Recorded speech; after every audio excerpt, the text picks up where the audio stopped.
Self-care is often looked at as a luxury in our community, but it is actually an important part of overall wellness. In this episode, we'll discuss the importance of self-care for the Black community and provide tips for creating a self-care routine that works for your lifestyle. I'll also explore different types of self-care and how you can use them to achieve better physical, mental, and emotional health.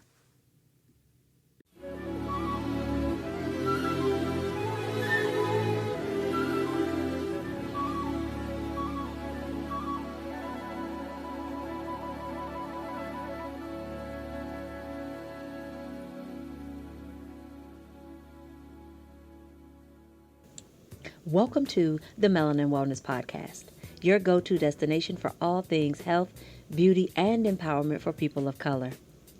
The Melanin Wellness Podcast is more than just a podcast. It is a celebration of diversity, resilience, and self-love. I believe that wellness should be accessible to everyone, and here I aim to provide a platform where we can share knowledge, inspire positive change, and uplift our communities.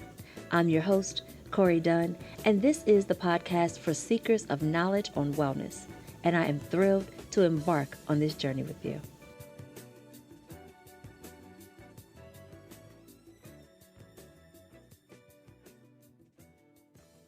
What's up, family, and welcome back to another episode of the Melanin Wellness Podcast. If you're tuning in today, you already know we're all about healing, thriving, and embracing our best selves. I'm your host, Corey, and today we're diving into a topic that is not only foundational, but also transformational: self-care as a pathway to wellness. Now, let me ask you a question. When was the last time you really took time for yourself? Like, not just 5 minutes of quiet, but truly prioritized your own well-being. If you hesitated, that's okay. I've hesitated too. But we're going to change that starting today.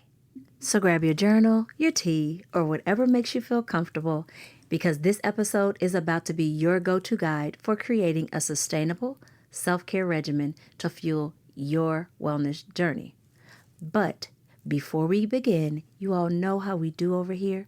We always begin every episode with 30 seconds of gratitude. Today, I am grateful for knowledge. I am grateful for peace. I am grateful for wellness. I am grateful for happiness. I'm grateful for joy. I'm grateful for support. I am just grateful. Now, you guys know that I talk gratitude all the time on this show. And I always say it, and I may sound like a broken record, but when you begin to practice gratitude, you open up the door for so much more to come into your life. The sense of joy that you get from practicing gratitude is a self-care practice by itself. All right, so let's kick things off by breaking down why self-care is absolutely essential for our wellness.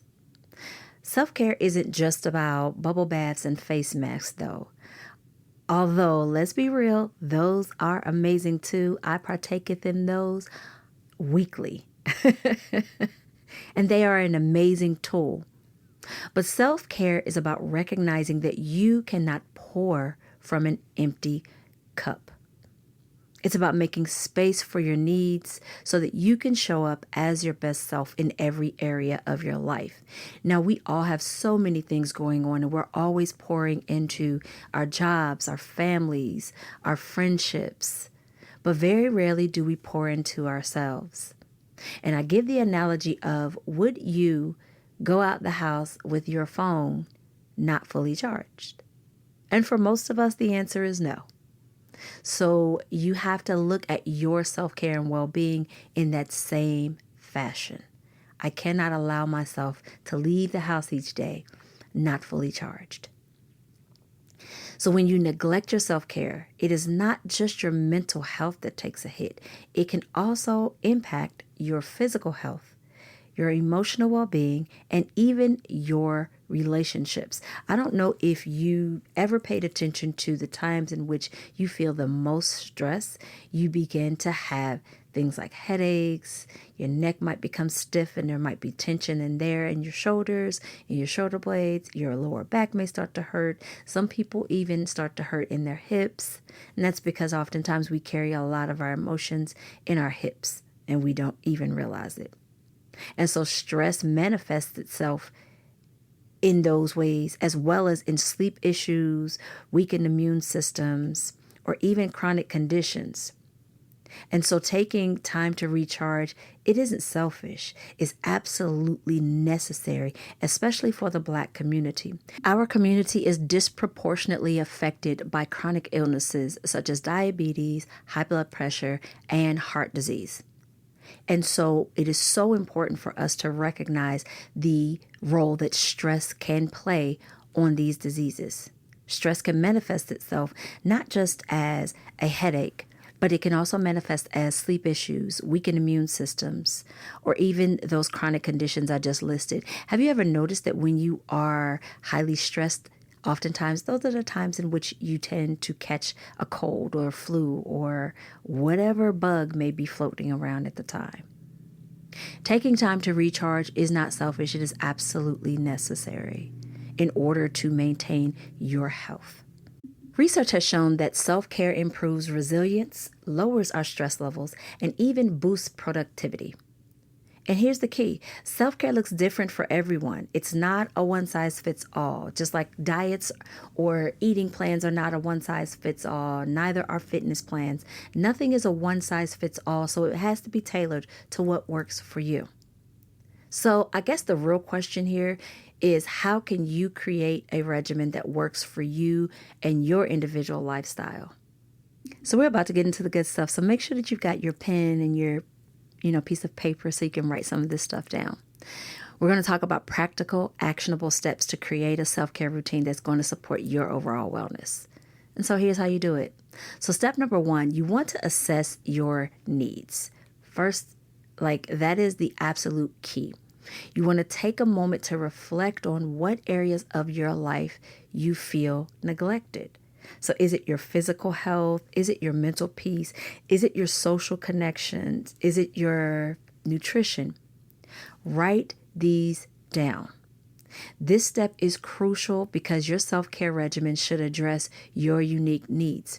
And also writing things down. I talked about this a while back, how people who write things down are 65% more likely to actually do them, to actually complete whatever the task is. And I can attest for that because I'm a sticky note girl and I have sticky notes all over the place for various things. I have planners all over the place for various things.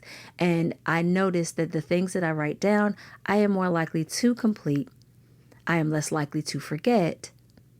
And actually, I go beyond whatever that thing I wrote down was to complete. So it's a very interesting dynamic. So you want to make sure that you are writing that down. Step number 2, create your pillars of self-care. Now, this is going to look different for everybody, but think of self-care in categories. So I recommend these 5 pillars. You have your physical pillar, which comprises of things like exercise, proper nutrition, quality sleep. Then you have your emotional pillar, where we're talking about journaling, therapy, or even talking to a trusted friend. The mental pillar, which addresses meditation, mindfulness, pursuing hobbies that stimulate your mind. Social pillar, which comprises of prioritizing quality time with your loved ones. And your spiritual pillar, if that resonates with you, incorporate prayer, meditation, or time in nature. So like I said, each one of those pillars and what you take from it and what you use in it is going to look different for everyone. For me, my physical pillar, I use exercise, nutrition, and quality sleep because those things are all pivotal for me. I can't ask my body to give me what it gives me in order for me to be able to exercise the way that I do without proper nutrition. I'm also not going to see the results I want without proper nutrition. I'm also not going to receive the results I want without proper sleep. And without proper sleep, listen, y'all, I'm a mess. Okay. Like, there are some folks that can get by with 6 hours of sleep every night, but I'm not one of those people. I've got to get my daily 8. I might can get by on 7.5, but any less than that, and I'm really dragging and I'm in a brain fog that day. For me, in the emotional piece, I talked about journaling. I've talked about my journey in therapy. And I talked about this in depth in my Note to Self Healing series. It was a 6-part series that I did on the podcast. And so you would know how pivotal journaling and both therapy have been for my emotional healing and wellness. The mental piece, I do mindfulness as well as meditation. And people think that meditation and mindfulness are the same thing, and they're not. And let me break it down just a bit. Meditation is you sitting still most cases and just kind of clearing your mind, clearing your thoughts, and doing nothing for the designated time, whether it's a guided meditation or it is just a silent meditation. You know, meditation looks different for a lot of people. And for some people, meditation can be triggering and jarring. That silence can be a little too much. Mindfulness, however, is the practice of taking in every single moment in the moment. So taking notice of how it feels to sit on the seat you may be currently sitting on, taking notice of how the clothing touching your skin may feel, taking notice of the various sounds that you may hear currently outside of my voice, taking notice of what you can see if you just look around your space, what you can smell. Those are mindfulness practices, and those practices actually are amazing, and they disrupt the nervous system and the anxiety signals when we feel anxious. That's one of the reasons why I practice that Take 5 method. And again, I talk about this in the Note to Self Healing series. So if you want to hop over and check that out in more in depth, you can definitely check those episodes out where I talk deeper about mindfulness. And hobbies, I used to like to do plants, but I can't keep plants alive.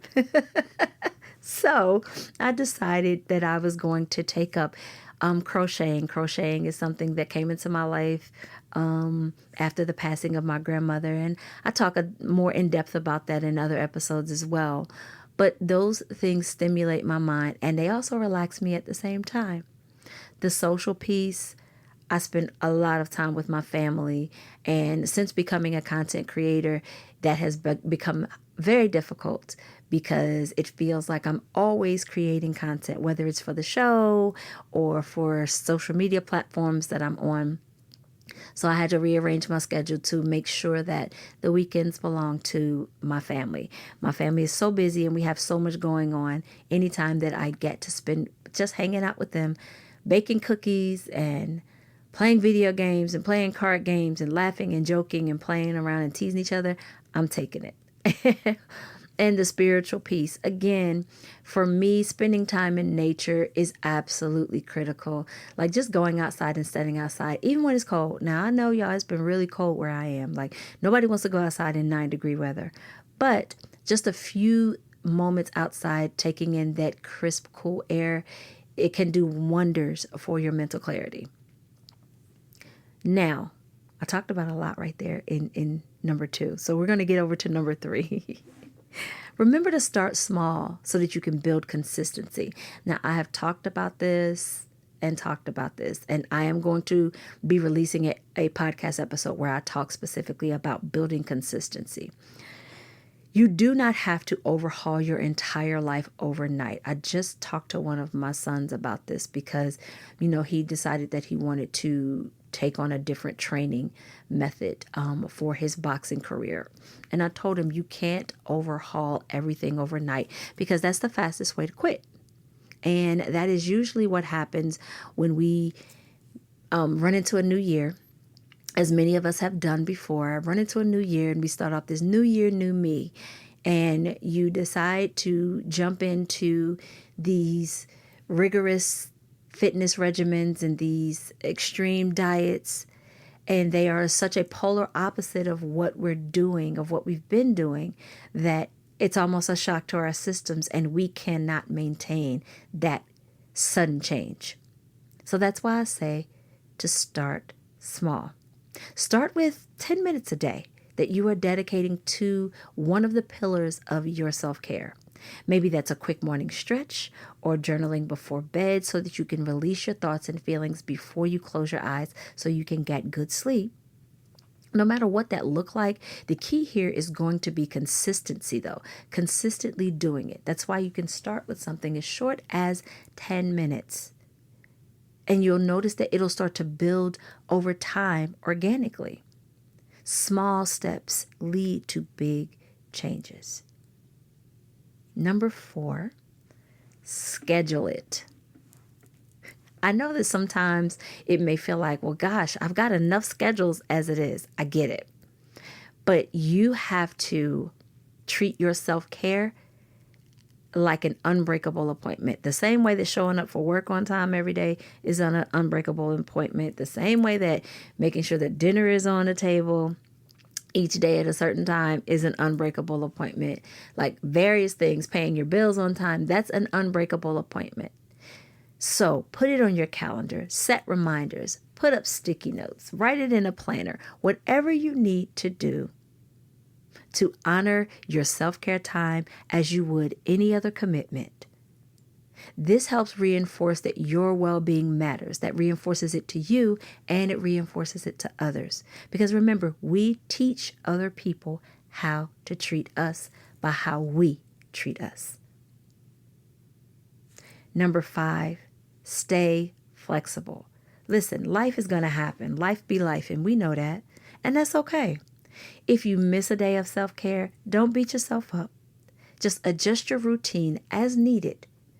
And remember that self-care evolves with you. So again, what may work right now in this season in your life, for example, my kids are running track right now. So I have to rearrange my self-care practices around their schedule. Every Saturday we are on the road because they are in a track meet, in an invitational. Then they have track meets during the week. So that means that I had to rearrange my self-care practices in order to be able to accommodate that schedule. I didn't discount them at all. I just rearranged. My self-care changes year-round simply because I have to accommodate for the other things in my life. Self-care does not mean being selfish. It doesn't mean neglecting your other responsibilities. However, you must be self-centered when it comes to you taking care of yourself so that you can pour into those other cups. All right, so let me give you guys a little bit of inspiration. I'm going to share a few ideas for self-care practices that you can try in each pillar. Now, again, I shared a little bit of my own personal practices, but here are some examples to help you draw from a little inspiration. So from the physical aspect, you could take a 20-minute walk in the fresh air, try a new workout class, or you can join one of my YouTube classes. There are going to be YouTube live fitness series coming very soon, and I'm excited about that. So you can hop over there and catch one of those videos so that you can work out on your time. Prep a healthy, nourishing meal. Like food prep actually helps people to better manage their weight, and it helps you to make better food choices. I know me, if I don't meal prep, oftentimes I will not eat. And that is because I get so exhausted that I don't feel like standing up cooking, and I don't want to eat out fast food and processed foods. So a lot of times I'll opt for something that just quenches my hunger, but it's not really a good source of nutrition. Yeah, that's a little confession, y'all. So in the emotional pillar, start a gratitude journal. I have a gratitude jar in my house that my family actually contributes to. We started that back in, I want to say 2018. And it helps because it gives you a place to draw from when you begin to feel down and feel like you don't have things to be grateful for, which is definitely not true. We've all got something to be grateful for. Schedule time with a therapist or a counselor. Again, Therapy has been amazing for me. My therapy journey has definitely helped me through some of the most difficult times. Write a letter to your future self about your goals, i.e., manifestation, because that's really what that is. You will be amazed at how things come to fruition without you even realizing it, because we often forget what we wanted a while ago is often what we are living right now. So it's helpful to write it down so that you can go back and see that, and it'll blow your mind. I promise you. I've lived it. I've done it. I've taught my family how to do it, and they sit back with their mouths agape going, oh my gosh, I can't believe that. I wrote that down and look, it happened. So don't ever forget that what you prayed for is probably what you're living right now. In that mental aspect, read a book that inspires you. Now, for me, I'm a bit busy, so I choose audiobooks, but it's still the same principle. Limit your screen time and unplug for an hour. Those digital detoxes are absolutely critical, especially right now for the Black community. With all the things that are taking place with this current administration, the news is filled with constant barrage of negativity and negative things that are happening. So take time. Take that time away because you need it. Your nervous system can't regulate all of this stress. Do a brain dump. Write down everything on your mind without judgment. I've been doing this a lot lately because there's been so much to write. I mean, we are only in the 29th of January. We're only 29 days into a new year, and it has felt like we have lived 5 years already. So writing that down is going to be critical. Getting it out of your system, getting it off your mind, off your chest, out of your emotional capsule. Social peace. Call a friend you haven't spoken to in quite a while. Call them up. Now, I do want to put a caveat with that. Make sure that the person that you're calling is someone who supports your well-being as well as you support theirs. Okay? Because oftentimes we have formed these trauma bonds with people, whether we've realized it or not. And oftentimes people want to trauma dump, especially when you haven't spoken in a while. So they want to call you up and be like, oh my God, girl, guess what happened with this? And girl, guess what happened with that? And that is draining for you emotionally and mentally. It's exhausting. Okay? Listen, y'all, I'm going to tell y'all right now, there have been some associations, I'll call them that I have had to remove myself from or back away from, simply because I noticed that every time we talked, it was always oh, let me tell you, this is what's going on. Let me tell you what happened here. Let me tell you what happened there. And it's not reciprocated often. It wasn't, hey, how are you? Are things okay with you? It was always a trauma dump. And that is not good for our mental health. Another example is planning a coffee date with someone that you cherish. I have a friend that lives across country. She's in a different time zone. And so it is very difficult for us to talk often because she's so busy, and that time difference is huge. And it makes a huge difference in how often we can talk. And so we have a standing appointment once a month where we get on video chat and we laugh and talk and catch up, and it's amazing. I love her and I love what she is to my life. And I know that she feels the same way, and she tells me that all the time. And so I absolutely love that relationship for us. So yeah, you don't have to be close to somebody. Y'all don't have to live in the same backyard in order for you to have a coffee date or a tea date or hang out, whatever. You can do it. Also, you can join a community group that shares your interests. Like, there is nothing more fulfilling than having a group of people, like-minded people, who think the same way relatively and who have the same interests. Like, if you love crochet, find yourself a crochet group. It will be so much fun. If you love books, find yourself a book club. Find yourself a exercise accountability group. Like, there are so many groups out here. They are all over various forms of social media. There are groups you can form for free in your community. Like, there are so many groups and communities that you can join to share your interest. So think about it. And finally, the spiritual pillar. So again, you can practice guided meditation or deep breathing exercises. I told you guys I do deep breathing exercises all the time. It is absolutely amazing. I can literally feel the stress melting away from my body during my deep breathing exercises. You can spend some time outdoors, and soak up some vitamin D. Fun fact, most melanated people, most Black people have a vitamin D3 deficiency and do not even realize it.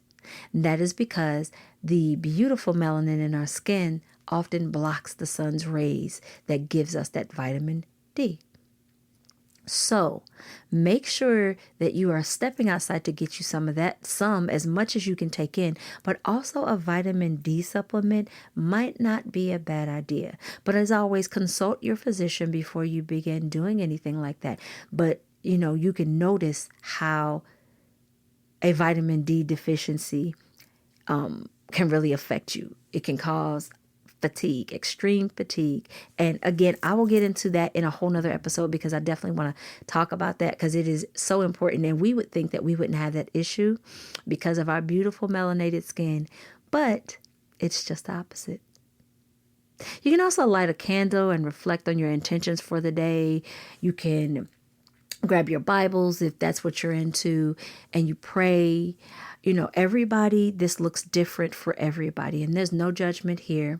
What you all do in order to prioritize your self-care is definitely for you specifically, because it is ultimately your mental and emotional and physical well-being that you must thrive to protect and to build. All right, friends. Now, we have covered a lot today. And if there is one thing that I want you to take from this episode, it's that self-care is not a luxury. It is a necessity. And when you take care of yourself, you're creating a strong foundation for everything else in your life. So here's my challenge for you. This week, carve out 10 minutes every day for self-care. Pick one practice that speaks to you and make it happen. Non-negotiable. No excuses. Make it happen. And if you're feeling inspired, share your journey with me on social media. You can tag me. You can find me FitFabCorey on all social media platforms that I'm on, which is YouTube, currently Lemonade, currently Fanbase, and Blue Sky. But don't forget to take care of yourself. I would absolutely love to cheer you on in your journey.